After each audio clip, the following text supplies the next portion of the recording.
Word open করার জন্য আপনি চাইলে যেখানে নিচে আছে এখান থেকে যাইতে পারেন অথবা সার্চে দুটো অপশন যেখান থেকে অন করতে পারেন। তো যেহেতু নতুন অবস্থায় শিখবো তো একটা ব্ল্যাঙ্ক ডকুমেন্ট নিলাম। গতদিন এগুলো যেগুলো বলছিলাম এগুলো কি সব কিছু মনে আছে যে আসলে কোনটার নাম কি? তাহলে আমাকে বলেন তো যে এটার নাম কি? কোনটা ভাইয়া? এটা এটা হচ্ছে প্রথমে যে অংশটা ওটার নাম হচ্ছে ফাইল নেম, আর পরের যে অংশটা পুরো নাম হচ্ছে সফটওয়্যার নেম। এখানে এটা যেটা আছে এটার এটা নাম হচ্ছে ট্যাব। ট্যাব। হ্যাঁ ট্যাব বা ন্যাভিগেশন, তাই না? হ্যাঁ। তার নিচে যেগুলো আছে এগুলোকে কি বলে? ওটা হচ্ছে রিবন। রিবন। এখন আসেন যে রিবনের ভিতরে আরেকটা জিনিস আছে কি, এই যে সুন্দর করে এতটুকু তো রিবন, হ্যাঁ, এই জায়গাতে এই যে প্রতিটা কি ঘর আলাদা আলাদা করে সেপারেট করা নাই, হ্যাঁ এগুলোকে বলা হয় রিবনের গ্রুপ। ঠিক আছে, এগুলোকে বলা হয় কি রিবনের গ্রুপ। আর এই গ্রুপের এই যে এখানে নিচে দেখেন নেম দেওয়া আছে, হ্যাঁ ঠিক আছে। আমি যদি সুন্দর করে যদি বলি তাহলে সম্পূর্ণটা রিবন, ঠিক আছে, এটা সম্পূর্ণটা রিবন। দেন এটার ভিতরে যদি আরো ভেঙে ভেঙে যদি সেপারেট করি তাহলে যে প্রতিটা কি ভাগ আছে না আলাদা আলাদা, এগুলোকে বলা হয় রিবনের গ্রুপ। দেন এই যে গ্রুপের প্রতিটা গ্রুপের নাম আছে, দেখছেন প্রতিটা গ্রুপের নাম আছে। এই গ্রুপের নাম হলো ফন্ট, এই গ্রুপটার নাম হলো প্যারাগ্রাফ, এই গ্রুপের নাম হলো স্টাইল, এন্ড এই গ্রুপের নাম হলো এডিটিং, ঠিক আছে। তো আজকে আমরা তাহলে ফন্ট গ্রুপে যে কয়টা আছে এই কয়টা আজকে কভার করার চেষ্টা করব, দেখি কয়টা পারি কিনা, ঠিক আছে। তো ভাই লিখবো না তো, না আপনি তো দিবেন। আমি তো রেকর্ডে দিচ্ছি, আপনি চাইলে এখনো লিখতে পারেন, চাইলে পরেও লিখতে পারেন, কোনো সমস্যা নেই। তো আমরা এখানে প্রথম অবস্থায় কোনো কিছু একটু লিখলাম, হ্যাঁ, কোনো কিছু একটু লিখলাম। তো ওয়ার্ডের কাজ হইলো আমরা ওয়ার্ডের কোনো লেখার উপরে যদি আমরা কোনো কিছু আসলে স্টাইল যদি অ্যাপ্লাই করতে চাই, ঠিক আছে, সেক্ষেত্রে আপনি যতটুকু মানে স্থানে মানে স্টাইলটা অ্যাপ্লাই করবে ততটুকু স্থানকে ফার্স্টে কী করতে হবে, সিলেক্ট করতে হবে। তো আমি প্রথমত পুরোটুকু সিলেক্ট করে নিলাম। নেওয়ার পরে এবার দেখে যে এখানে দেখেন অপশান আছে, অনেকগুলো অপশান আছে। প্রথমের যে অপশানটা, ঠিক আছে, এখানে দেখেন মাউসটা রাখলে এখানে কিন্তু নেম দেখাচ্ছে ইনক্রিজ ফন্ট সাইজ, ঠিক আছে। আপনি যখন এটার উপরে যখন চাপ দিবেন একটা একটা করে যখন প্রেস করবেন দেখেন এটার ফ্রন্ট সাইজটা কিন্তু আস্তে আস্তে বড় হচ্ছে। অ্যান্ড পাশে যেটা আছে এটা দেখেন লেখা আছে ডিক্রিজ ফন্ট সাইজ, ঠিক আছে। তো এটাতে যখন আপনি একবার একবার করে যখন ক্লিক করবেন তখন এই জিনিসটা ছোট হচ্ছে। তাহলে আমরা লেখা কীভাবে ছোট করে আর লেখা কীভাবে বড় করে সেটা দেখা হইল, তাই না। এখন আসেন যে এই দুইটা ব্যতীত আপনি চাইলে যে এখানে নাম্বার আছে না, দেখেন ফন্ট সাইজ এখানেও কিন্তু দেওয়া আছে। আপনি এই যে এখানে তীরে চাপ দেবেন, তীরে চাপ দিলে দেখেন এখানে অনেকগুলো অপশন আছে। আপনি চাইলে এখান থেকে শর্টকাট দিতে পারেন। এখানে সর্বোচ্চ কত পর্যন্ত দেওয়া আছে, 72। আমার যদি এখন 100 ফন্ট সাইজ দেওয়া যদি প্রয়োজন হয় তো সেক্ষেত্রে আমি কি করব, তখন এই যে এখানে 22 লেখা আছে না, এটাকে কেটে দেবেন, দিয়ে এখানে লিখে দেবেন 100 দেওয়ার পর ইন্টারফেস, হ্যাঁ ব্যাক স্পেসে কেটে দেবেন, ঠিক আছে। দেওয়ার পর যে এখানে 100 দিয়ে দিলাম, তার মানে এখন এটার ফ্রন্ট সাইজটা কত হলো, 100। আবার আমি এটা আবার এখানে ক্লিক করলাম, আমার যদি মনে হয় যে না আমার এত বড় প্রয়োজন নাই, আমি এখান থেকে চাইলে একটু ছোট করতে পারি, লেখছে আমি 36 করে দিলাম, ঠিক আছে। তাহলে এই দুইটার কাজ তো বুঝলেন। এবার তারপরে এ পাশের কাজটা দেখি। এ পাশের কাজটা হলো এই যে লেখার যে স্টাইল আছে না, আমাদের কিন্তু অনেক ধরনের, অনেকেই কিন্তু অনেক রকমভাবে লিখতে পারে। কেউ ইংলিশ হয়তো বা স্পষ্ট অক্ষরে লিখে, কেউ জড়া হাতে লেখে, কেউ পেঁচায় পেঁচায় লেখে, তাই না। তো আপনি চাইলে যে এখানে যেটা আছে এটার উপর দেখেন মাউস রাখলে কি বলতেছে, font, pick a new font for or your text. আপনি এখানে যখন চাপ দিবেন এখানে দেখবেন অনেক ধরনের স্টাইল আছে, ঠিক আছে। আপনি আপনার প্রয়োজনীয় স্টাইল অনুসারে এই লেখাগুলোর স্টাইলগুলো পরিবর্তন করবেন, বুঝছেন না। একটার পর একটা যদি মাউসটাকে আমি যদি শুধু নিয়ে যাই, ক্লিক করতেছি না কিন্তু, আমি শুধুমাত্র মাউসটা এটার পরে নিয়ে যাচ্ছি, নিয়ে গেলে কিন্তু এটার পরে ইফেক্ট দেখাচ্ছে। কেন দেখাচ্ছে দেখেন, আমি এটাতে কিন্তু এখন কি সিলেক্ট অবস্থায় আছি, নাই। আমি যদি এটার পরে যদি নিয়ে যাই কোনো ইফেক্ট পড়ছে, আমাকে সবার ফার্স্টে কি করতে হবে, সিলেক্ট করতে হবে। সিলেক্ট করার পরে যদি আমি এখানে যা কিছুই করবো না কেন তখন এটার পরে ইফেক্ট করবে, ঠিক আছে। দেন আমার যেটা ভালো লাগবে আমি চাইলে সেটা আমি দিতেই পারি, বুঝছেন। যেটা ভালো সিলেক্ট বাটন প্রেস করা না পর্যন্ত তো আর ওটা হবে না, তাই না? নো নো, আগে ফার্স্টে ওয়ার্ডটাকে সিলেক্ট করতে হবে, যতটুকু ওয়ার্ডকে আমরা নিয়ে কাজ করব ততটুকু ওয়ার্ডকে ফার্স্টে কি করতে হবে, সিলেক্ট করতে হবে। সিলেক্ট করার পরে তারপরে আপনি চাইলে এখান থেকে ফ্রন্টের স্টাইলগুলো পরিবর্তন করতে হবে, ঠিক আছে। তাহলে ফন্ট স্টাইল পরিবর্তনটা বুঝলেন? আমি লিখছি যদি মনে করি যে এরকমটা দিব, এটা উপরে ক্লিক করব, ঠিক আছে? আপনার মনে হলো যে না আমার হ্যালোটুকু আমি এটা দিচ্ছি, এটা থাক, আমি ওয়ার্ডটুকুকে চেঞ্জ করবো, ওয়ার্ডটুকুকে সিলেক্ট করলাম, করার পর আবার এখানে গেলাম, দেন আমি মনে করছি এটাকে এরকম দেবো। আপনি যদি মনে করেন আমি ওটুকুকে চেঞ্জ করবো, ওটুকুকে সিলেক্ট করলাম, দেন এখান থেকে যদি মনে করেন যে আমি এখান থেকে এরকম নেব, ঠিক আছে? মানে আপনার ডিপেন্ড করবে আপনি যতটুকু অংশকে সিলেক্ট করতেছেন ততটুকু অংশের উপরে এটা কাজ করবে, ঠিক আছে? দেন আমি আপাতত নর্মালি করে দিচ্ছি, যেহেতু আরো অনেক কিছু দেখানো লাগবে, নর্মাল করে দিই। ওকে, তাহলে কি এই তিনটার কাজ বুঝলেন? এই তিনটার কাজ কি? এবার আসে যে এখানে লেখা আছে যে কেস, ঠিক আছে? Change case. তো এখানে দেখেন যে প্রথমত যেটা লেখা আছে সেখানে তো টাইটেল দেওয়া আছে যে এই জিনিসটা আসলে নামটা কি, তারপরে নিচে দেখেন ছোট্ট একটা শর্ট ডেসক্রিপশন দেওয়া আছে, change the select text to upper case, lower case or other common capitalization, ঠিক আছে? আপনি চাইলে এখান থেকে এই কাজগুলো করতে পারেন। দেন এই যে তীর আছে না, তীরের উপরে ক্লিক করুন। এখন দেখেন sentence case, lower case, upper case, capitalise and toggle case. তো আমি ফার্স্টে লোয়ার কেস করি। লোয়ার কেস মানে হইলো আমি যে ওয়ার্ডটা লিখতেছি সমস্ত ওয়ার্ডের সব অক্ষরগুলো ছোট হবে, এটাকে বলা হয় কি লোয়ার কেস। আবার আমি গেলাম আপার কেস, মানে সমস্ত অক্ষরকে বড় হাতে করে দিবে। এন্ড এখান থেকে আছে ক্যাপিটালাইজ। ক্যাপিটালাইজ এই ওয়ার্ডটা কি হয়, প্রতিটা ওয়ার্ডের ফার্স্ট অ্যালফাবেটটা, ক্যাপিটালাইজ মানে প্রতিটা ওয়ার্ডের ফার্স্ট অ্যালফাবেটটা বড় করবে। দেখেন এখানে ফার্স্ট অ্যালফাবেটটা বড় করছে না, এখানে ফার্স্ট অ্যালফাবেটটা বড় করছে।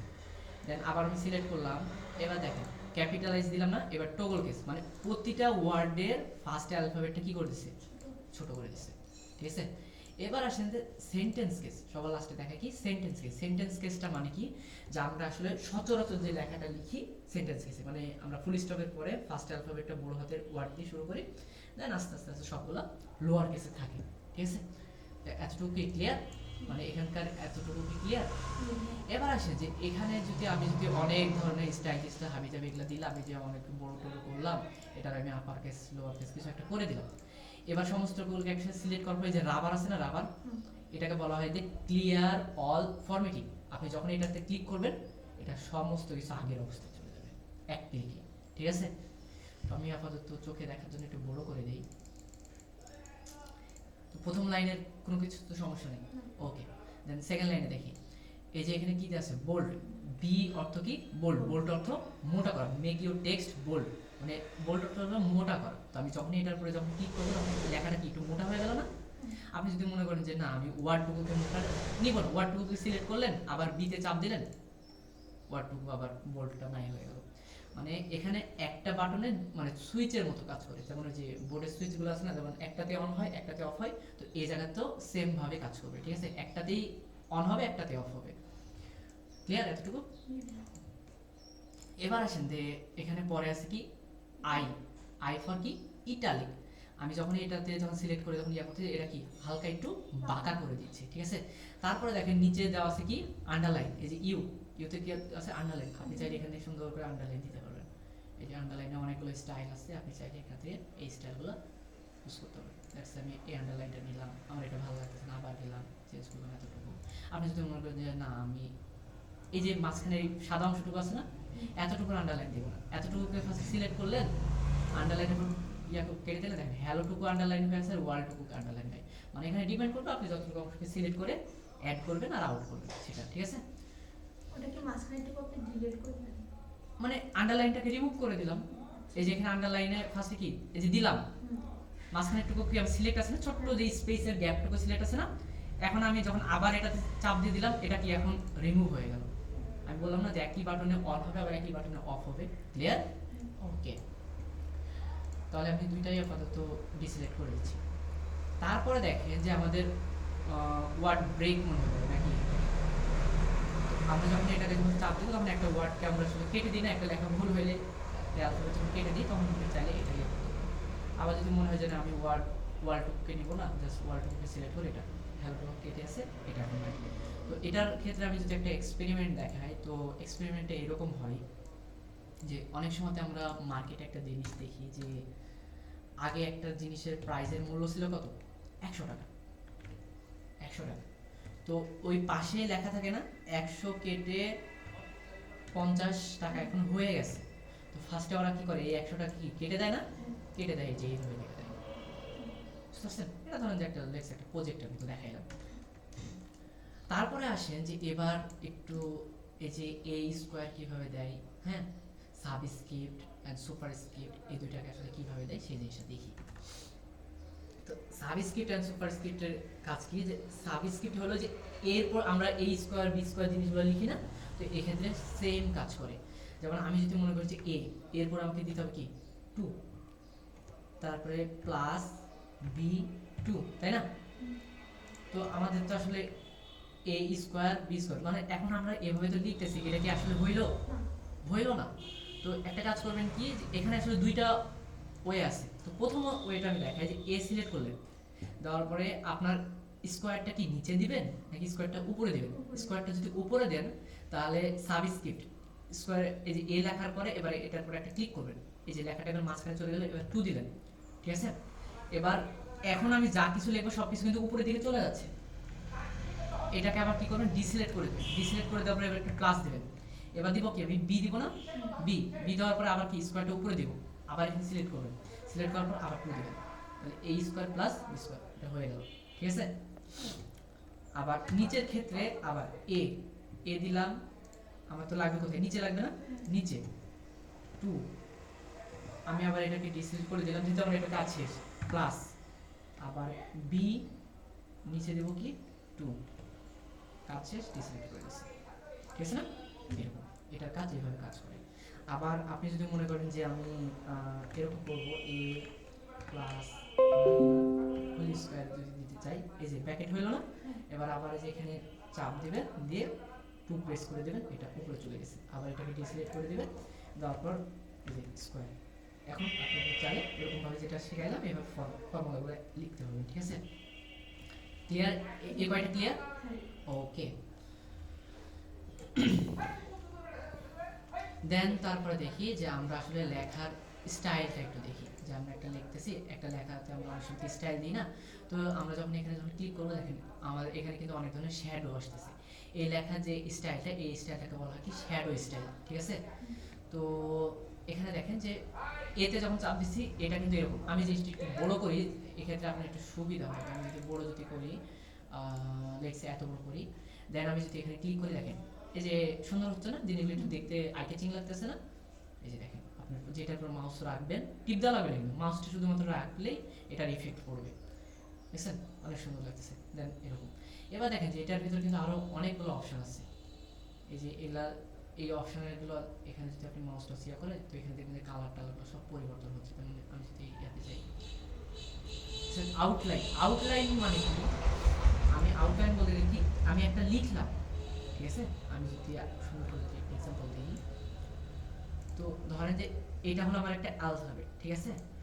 আমার এই অ্যালফাবেটের পাশ দিয়ে যদি আমি আরো একটা যদি কালার যদি দিই না, এই কালারটা যদি আমি ইয়েলো করে দিই, ইয়েলো করে দিলে কি হচ্ছে না, আচ্ছা আচ্ছা হবে আর এসে ইয়েলো করে দিলাম, দেন ওকে করে দিলাম, অনেকটা কাছে চলে এসেছে, এই যে বুঝতে পারছেন?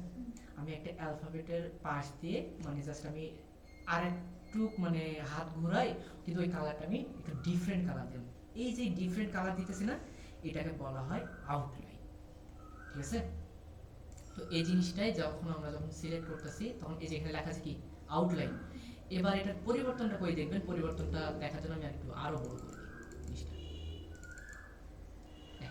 পরিবর্তনটা দেখতে হলে আমি একটু অন্য কোনো যদি দিই, লেখছি এটা এরকম দিই, তারপরে আমরা আউটলাইনটা দিই, এই যে আউটলাইন দিলাম, আমি ইয়েলো, দেখতে পাচ্ছেন ইয়েলো আসতেছে না? আমি যদি রেডের করে দিয়েছি রেড আসতেছে না, এটাকে বলা হয় কি আউটলাইন কালার, ঠিক আছে? তারপরে এখানে আছে দেখেন শ্যাডোটা আপনি কি টাইপের শ্যাডো দিবেন, এই যে এখানে দেখেন শ্যাডো আসতেছে না, একটা মনে হচ্ছে না যে একটা আবসা পড়ছে, হ্যাঁ, আপনি এখান থেকে যে শ্যাডোটা আপনার ইচ্ছা সেই শ্যাডোটার উপরে যদি আপনি ক্লিক করেন, এই শ্যাডোটা চাইলে দিতে পারেন, এই আমি এটা ক্লিক করে দেখেন এই শ্যাডোটা, এই যে আবসা একটা শ্যাডো পড়ছে, মনে হচ্ছে না যে এখন টেক্সট একটু ভেসে আছে এরকম, ঠিক আছে? দেন তারপরে দেখাই যে আরো আছে শ্যাডো করে এই যে তারপরে এগুলো আছে দেখেন, এগুলো এটাকে বলা হয় কি রিফ্লেকশন। মানে আমরা ওই যে পানিতে যেরকম রিফ্লেকশনটা দেখি না, একটা জিনিসের রিফ্লেকশন এরকম। আপনি চাইলে মনে হয় যে এই জিনিসটা মনে হয় একটা স্বচ্ছ কাচের উপরে অথবা আয়নার উপরে এরকম হয়ে আছে না, এরকম একটা রিফ্লেকশন। তারপরে যে গ্লো, মানে একটা জিনিসকে আপনি আসলে কতটুকু গ্লো করতে যাচ্ছেন সেই জিনিসগুলো কিন্তু আপনি চাইলে এখান থেকে এইভাবে করতে পারেন, ঠিক আছে। এই যে লেটস আমি এটা দিই, একটু গ্লো হইল। তারপরে দেখেন এখানে আরও আছে নাম্বার স্টাইল, এখানে তো যেহেতু আমরা নাম্বার দেই নাই, ঠিক আছে। তারপরে যে এগুলো আছে, এগুলো নাম্বারের ক্ষেত্রে এত কিছু দেখার দরকার নেই, আপাতত এগুলো নিয়ে কমন পড়ে, এগুলো নিয়ে দেখেন, এগুলোই বেটার, ঠিক আছে। তারপরে এবার দেখাই যে ফার্স্টে একটু রিমুভ করে দিই সব কিছু। এবার ব্যাকগ্রাউন্ড কালার, ঠিক আছে। এই যে এই যে ব্যাকগ্রাউন্ড কালার আছে, আপনি চাইলে পুরো লেখাটার ব্যাকগ্রাউন্ডটা কালার করে দিতে পারেন। ইয়েলো দিলাম, আবার ওয়ার্ডটুকুর কালার ব্যাকগ্রাউন্ড অন্য কালার দেবো, দেন ওয়ার্ডটুকু সিলেক্ট করলাম। সিলেক্ট করার পর আপনি যদি মনে হচ্ছে আমি এটাকে গ্রিন দিব, দেন ব্যাকগ্রাউন্ড কালারগুলো এভাবে পরিবর্তন হয়, ঠিক আছে। দেন এবার আসেন যে ব্যাকগ্রাউন্ড কালারটা রিমুভ করে দিই। আপনি যদি মনে হয় ব্যাকগ্রাউন্ড কালার রিমুভ করবেন, দেন এখানে আসবেন। এখানে আসার পরে যে তীরে চাপ দেওয়ার পরে যে এখানে লেখা আছে কি নো কালার, নো কালার যখন প্রেস করবেন এটা কালারটা চলে যাবে, ঠিক আছে। তো এবার আসেন যে আমি একটু লেখাটাকে ইয়া করি, কালার করি। তো লেখা কালার করার জন্য এই যে এ আছে না, এই যে এখানে লেখা আছে font colour, change the colour of your text. এখানে তীরে চাপ দেবেন, এখানে দেখবেন যে অনেক ধরনের কালার আছে। আপনি আপনার প্রয়োজন অনুসারে আপনার যে কালারটা নিতে প্রয়োজন সেই কালারটা নিতে পারবেন। এখন দেখেন যে এই জায়গাতে আমি যদি মনে হচ্ছে রেড কালার নিলাম, দেন রেড কালার। এখন গ্রেডিয়েন্ট কালারটা বোঝে, গ্রেডিয়েন্ট কালারটা কেমন হয়, যে এখানে নিচে লেখা আছে গ্রেডিয়েন্ট কালার। গ্রেডিয়েন্ট কালারটা একটা কালারের ভিতরে আরেকটা কালারের একটা কম্বিনেশন থাকে, এটাকে বলা হয় কি গ্রেডিয়েন্ট কালার। যেমন আমি যদি এটা বলি, দেখেন এইটুকু তো টকটকা রেড মনে হচ্ছে না, এতটুকু টকটকা রেড, মাঝখানে মনে হচ্ছে না এটা একটা খয়েরি কালার বলে মনে হয় না, এরকম মনে হচ্ছে না। এই যে এই জিনিসগুলোকে বলা হয় কি গ্রেডিয়েন্ট কালার, ঠিক আছে। তো এখানে মোর কালার আছে, আপনি চাইলে এখানে চাই যে অনেক ধরনের কালার পিকার আছে, আপনি এই কালারগুলো এরকম করে টিপে টিপে পিক করে আপনি এই যে এখানে ওকেতে প্রেস করলে এখান থেকে কালারটা চেক করতে পারবেন। আপাতত আমি রেড আবার চাই এখান থেকে করে দিতে পারি, ওকে। আপনার যদি মনে হয় যে না ভাই আমি এখানে কোনো কালার টালার দিব না, যেটা ডিফল্ট কালার সেটাই রাখবো, এখানে ক্লিক করবেন। ক্লিক করার পরে যে এখানে লেখা আছে নাকি অটোমেটিক লেখা আছে না, অটোমেটিকের পরে যখন চাপ দেবেন তখন এই কালারটা আগের অবস্থায় চলে যাবে। আর এখানকার কালারটা মানে রিমুভ করার জন্য নো কালার, ঠিক আছে। এক একটা জায়গাতে আসলে এক এক রকম ভাবে আসলে লেখা আছে। তো এতটুকু জিনিস যতটুকু দেখাইলাম আজকে এত দূরেই, মানে আপনাকে আসলে সত্যি কথা বলতে অনেক বেশি বেশি করে দেখাচ্ছি। যদি কোনো সমস্যা হয় তাহলে আমাকে বললেন যে ভাইয়া অনেক বেশি হয়ে যাচ্ছে, তাহলে আমি হয়তো অল্প অল্প করে দেখানোর ট্রাই করবো, সমস্যা নেই। ঠিক আছে। তাহলে একটু প্র্যাকটিস করেন।